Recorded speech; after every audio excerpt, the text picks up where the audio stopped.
Bismillahirrahmanirrahim. Assalamualaikum warahmatullahi wabarakatuh. Salam sejahtera bagi kita semua. Kali ini, di video ini saya akan membahas materi seputar kompensasi pada mata kuliah Manajemen Sumber Daya Manusia atau Human Resource Management. Baiklah, sebelum melangkah ke materi, saya akan memperkenalkan diri terlebih dahulu. Perkenalkan, nama saya Denny Wintara, nomor pokok mahasiswa 101200132, kelas C2, semester 3, program studi manajemen di Sekolah Tinggi Ilmu Ekonomi Stanley Bandung Business School. Di sini terdapat sosial media dan daftar riwayat hidup saya. Baiklah, kita mulai materi yang pertama. Di sini terdapat pengertian dari kompensasi. Kompensasi karyawan adalah semua bentuk imbalan yang diberikan kepada karyawan sebagai imbal balik dari pekerjaan mereka, baik itu secara finansial maupun non-finansial. Baiklah, berikutnya terdapat komponen sistem kompensasi total.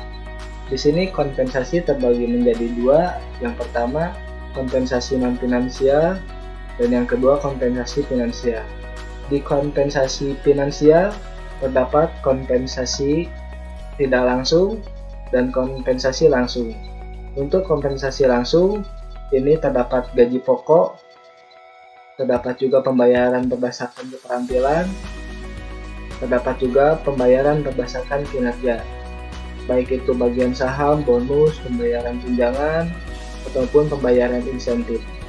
Kemudian untuk kompensasi tidak langsung ini terdapat perlindungan umum, ini diharuskan secara hukum, seperti jaminan sosial, BPJS, pengangguran, cacat, dan lainnya. Yang kedua, kemudian ini ada perlindungan pribadi seperti pensiun, tabungan, pesangon, dan asuransi. Kemudian bayaran tidak masuk kantor, ini ada pelatihan, cuti kerja, sakit, liburan, hari merah, acara pribadi, masa istirahat, dan hari raya lainnya. Kemudian yang terakhir ada tunjangan siklus hidup seperti bantuan hukum perawatan orang tua, perawatan anak, konseling, dan biaya pindah. Dan untuk kompensasi non finansial ini terbagi menjadi dua, ada imbalan karir dan imbalan sosial. Untuk imbalan karir, ini terdapat rasa aman, pengembangan diri, fleksibilitas, peluang kenaikan, dan penghasilan. Dan untuk imbalan sosial ini contohnya seperti imbal status, pujian, dan pengakuan, kenyamanan tugas, beserta yang terakhir persahabatan. Itu untuk komponen sistem kompensasi total dan akan dibahas pada materi selanjutnya. Baiklah, selanjutnya ini tujuan pemberian imbalan. Yang pertama ini untuk mendapatkan karyawan yang cakap, pastinya ya. Yang kedua untuk mempertahankan karyawan yang sudah ada. Yang ketiga menjamin terciptanya keadilan. Kemudian yang selanjutnya ini yang keempat ada memberi penghargaan atas perilaku yang diharapkan. Selanjutnya mengendalikan biaya, terus mengikuti peraturan, menunjukkan saling pengertian. Selanjutnya membantu menciptakan efisiensi administrasi, dan yang terakhir meningkatkan kinerja karyawan. Dan intinya ini tujuan kompensasi ini yaitu untuk mencapai tujuan perusahaan dengan efektif dan efisien. Baiklah, ini selanjutnya terdapat sistem penilaian balikan. Ini berawal dari motivasi. Motivasi ini terdapat kemampuan dan keterampilan, kemudian harus ada pengalaman juga, dan ini hasil kerjanya terhadap individual, kemudian dievaluasi kinerjanya. Ini terdapat ada imbalan intrinsik, imbalan ekstrinsik, ini diberikan oleh perusahaan sehingga terdapat kepuasan dari individu tersebut, sehingga kepuasan ini akan bertimbal balik feedback terhadap motivasi tersebut. Baiklah, selanjutnya ini imbalan. Imbalan terbagi menjadi dua. Yang pertama ada imbalan intrinsik yang merupakan bagian dari pekerjaan itu sendiri seperti tanggung jawab, tantangan, otonomi, dan balikan. Untuk imbalan intrinsik ini merupakan di luar bagian dari pekerjaan. Jadi selain dari intrinsik itu yakni ekstrinsik. Contohnya seperti upah, promosi, dan tunjangan. Baiklah, selanjutnya ini ada imbalan dan perilaku individual. Ini terbagi menjadi 4. Yang pertama, kepuasan terhadap imbalan merupakan fungsi dari seberapa besar yang diterima dan seberapa besar yang seharusnya diterima. Dan yang kedua ini, perasaan puas dipengaruhi oleh perbandingan perolehannya dengan memperoleh perolehan orang lain. Yang ketiga, kepuasan dipengaruhi oleh imbalan intrinsik dan ekstrinsik. Dan yang keempat, yakni tingkat keinginan individu akan jenis imbalan beragam. Baiklah, selanjutnya ada teori keadilan. Seseorang akan mengevaluasi kewajaran atau fairness keadaan mereka dengan membandingkan dengan orang lain. Itu teorinya. 3 perbandingan gaji sosial yang relevan dalam pengambilan keputusan tingkat gaji dan struktur tugas ini terbagi menjadi 3. Yang pertama perbandingan gaji eksternal, yang kedua gaji internal, dan yang ketiga gaji individual. Ini diperbandingkan. Kemudian selanjutnya tahap-tahap manajemen kompensasi. Tahap yang pertama yakni analisis jabatan yang terdiri dari deskripsi posisi, deskripsi jabatan atau job description, dan standar jabatan atau job standardization. Tahap yang kedua yakni evaluasi jabatan yang terdiri dari job ranking, job grading, factor comparison, dan point system. Tahap yang ketiga yakni survei gaji dan upah.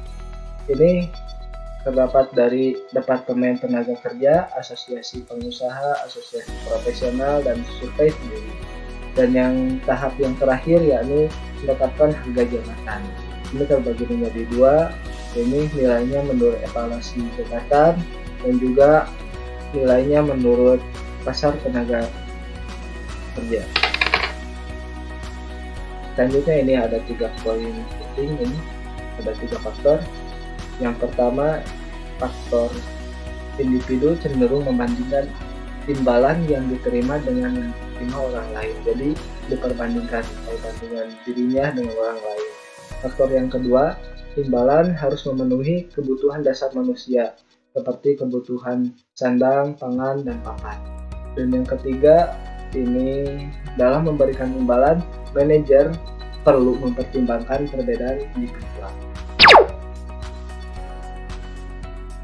Baiklah, selanjutnya terdapat faktor-faktor yang mempengaruhi struktur dan tingkat gaji atau upah. Yang pertama, kondisi pasar tenaga kerja. Selanjutnya, peraturan pemerintah. Yang ketiga, kesepakatan kerja juga mempengaruhi. Yang keempat, sikap manajemen. Selanjutnya, kemampuan membayar. Dan yang terakhir, biaya hidup. Kemudian ini selanjutnya terdapat UMP atau upah minimum kerja. Tujuannya yaitu tanggung jawab untuk mewujudkan kesejahteraan warga negara dalam skop yang terbatas.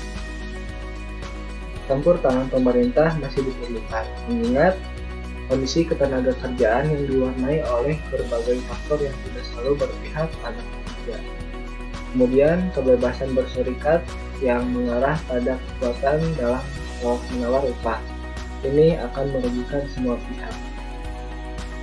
Kemudian selanjutnya terdapat keputusan Menteri Tenaga Kerja nomor Kep 81/1999 yang isinya tentang ukuran penetapan upah minimum adalah KHM atau kebutuhan hidup minimum.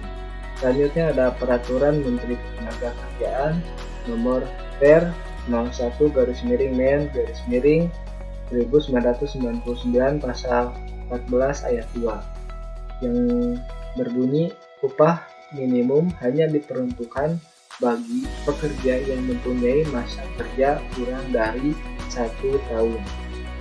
Ini artinya menjelang berakhirnya masa kerja 1 tahun bagi pekerja tertentu harus telah dipersiapkan adanya kenaikan upah yang besarnya ditentukan perusahaan. Baiklah, selanjutnya terdapat keputusan tingkat kompensasi. Yang pertama, high pay strategi atau strategi kompensasi tinggi. Yang kedua, low pay strategi atau strategi kompensasi rendah. Dan yang selanjutnya ada strategi menengah, kompensasi menengah. Ini tujuannya yakni mempertahankan organisasi tetap kompetitif di pasar tenaga kerja. Alat utama yang digunakan dalam keputusan ini atau lebih tepatnya survei gaji, yakni teknik dan instrumen yang digunakan untuk mengumpulkan data mengenai kompensasi yang dibayarkan kepada karyawan oleh seluruh majikan atau pemilik usaha di sebuah area geografis, industri, dan kelompok pekerja. Baiklah, selanjutnya ada survei gaji. Survei gaji merupakan sebuah survei yang ditujukan untuk menentukan tingkat gaji yang berlaku sekarang, yang meliputi survei formal dan survei informal.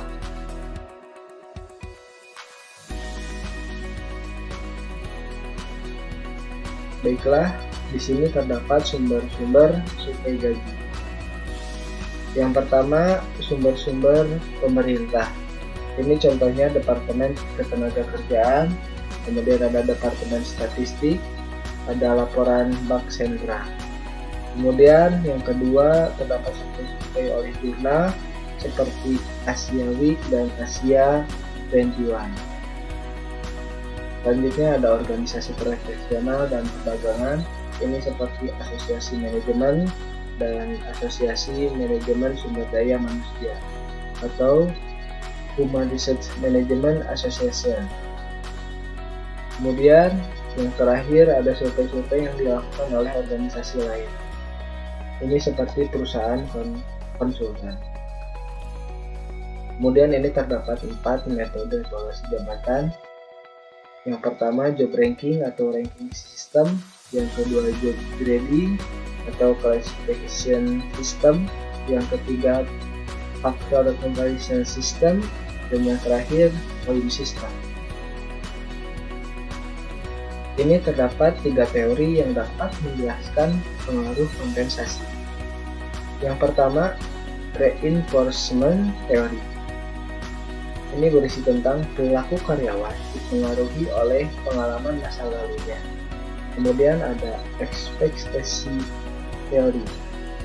Ini tentang perilaku karyawan dipengaruhi oleh harapan dia terhadap tugas dan konsekuensi gaji yang mengikuti. Dan yang terakhir ini terdapat agensi teori. Ini berfokus pada perbedaan tujuan dan kepentingan dari pemilik.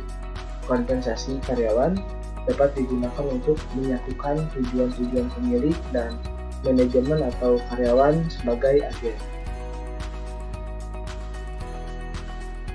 Baiklah, selanjutnya terdapat kompensasi tidak langsung. Ini menurut undang-undang seperti jaminan sosial, terdapat jam sostek, jaminan kecelakaan kerja, jaminan hari tua, jaminan kematian. Ini terdapat juga balas jasa ketika tidak bekerja seperti pesangon, gaji ketika dirumahkan, dan yang terakhir ini menurut undang-undang ada kompensasi bagi pekerja, terdapat asuransi kesehatan dan kecelakaan. Dan yang kedua sukarela. Ini yang pertama pembayaran waktu tidak bekerja seperti waktu istirahat, cuti tahunan, sakit keperluan penting, dan hari libur. Kemudian ada kesejahteraan karyawan, ini seperti biaya pengobatan kesehatan. Selanjutnya ada pelayanan karyawan seperti reparasi, tempat ibadah seperti masjid, rekreasi, beasiswa, pendidikan, dan lain-lain. Dan yang terakhir ini sukarela, ada premi seperti uang tambahan untuk karyawan yang pekerjaannya beresiko tinggi atau pada malam hari. Ini biasanya suka diberi kompensasi. Selanjutnya terdapat bentuk-bentuk insentif. Yang pertama, price work. Ini tiap unit keluarannya dihasilkan. Kemudian production bonus, ini bagi pekerja yang outputnya lebih, jadi dikasih insentif. Kemudian ada commission, jumlah unitnya yang terjual, berdasarkan jumlah unitnya yang terjual. Kemudian yang keempat, maturity curve. Ini untuk pekerjaan yang kinerjanya tinggi atau senior. Selanjutnya ada merit raise. Ini untuk kenaikan atau berdasarkan kenaikan gaji atas prestasi. Kemudian ada non-monetary incentive, ini seperti uang, plakat, barang, sertifikat, liburan, dan cuti. Dan yang terakhir ini executive incentive, ini seperti stock option sama stock appreciation. Selanjutnya ada bentuk-bentuk bagi hasil. Ini yang pertama, pekerja diberi kesempatan untuk memiliki saham perusahaan, ini ESOP. Kemudian production sharing plan, ini artinya bagi hasil karena kelompok pekerja berhasil melampaui tingkat keluaran yang sudah ditetapkan. Kemudian ada profit sharing plan, ini pembagian keuntungannya pada karyawan. Kemudian yang terakhir cost reduction plan, ini bonus untuk pekerja yang berhasil menekan atau menghemat biaya. Baik, selanjutnya ini materi terakhir atau slide terakhir, ini tentang kompensasi dalam praktek, baik itu dalam dunia usaha, bisnis, dan lainnya. Ini problemnya yakni kebanyakan karyawan tidak mengerti berbagai hal yang berkaitan dengan kompensasi. Oleh karena itu, bagaimana caranya kita untuk membuat efektivitas kompensasi dalam memotivasi karyawan? Jawabannya yakni must make it known. Baiklah, itulah materi yang dapat saya sampaikan untuk materi kompensasi. Jadi dapat disimpulkan oleh saya bahwa dalam organisasi, sumber daya manusia ditempatkan sebagai unsur yang sangat khusus, karena manusia baru akan tercondong untuk bekerja dan meningkatkan produktivitasnya jika beragam kebutuhannya, mulai dari kebutuhan fisik seperti pakaian, kebutuhan rasa aman, kebutuhan sosial, sampai dengan kebutuhan aktualisasi diri dapat terpenuhi dengan baik. Ada beberapa hal yang perlu diingat oleh organisasi dalam pemberian kompensasi.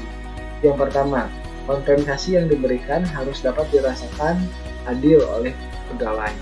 Yang kedua, besarnya kompensasi tidak jauh berbeda dengan yang diharapkan oleh pegawai. Apabila dua hal ini dapat dipenuhi, maka pegawai akan merasa puas. Kepuasan inilah yang akan memicu pegawai untuk terus meningkatkan kinerjanya, sehingga tujuan organisasi maupun kebutuhan pegawai akan tercapai secara bersama. Untuk mencapai keadilan sebagaimana yang diharapkan oleh pegawainya, maka organisasi harus mempertimbangkan kondisi eksternal, internal, dan kondisi individu. Kompensasi harus diusahakan sebanding dengan kondisi di luar organisasi. Kemudian, kompensasi yang diberikan berdasarkan kinerja dan keterampilan pegawai nampaknya dapat memuaskan pegawai, sehingga diharapkan pegawai termotivasi untuk meningkatkan kinerja dan mengembangkan keterampilannya. Hal ini disebabkan karena pegawai yang selalu berusaha untuk meningkatkan kinerja dan keterampilannya akan mendapatkan kompensasi yang semakin besar. Alhamdulillahirrahmanirrahim. Demikianlah yang dapat saya sampaikan. Mohon maaf apabila terdapat kekurangan karena saya masih dalam tahap belajar dan selalu belajar.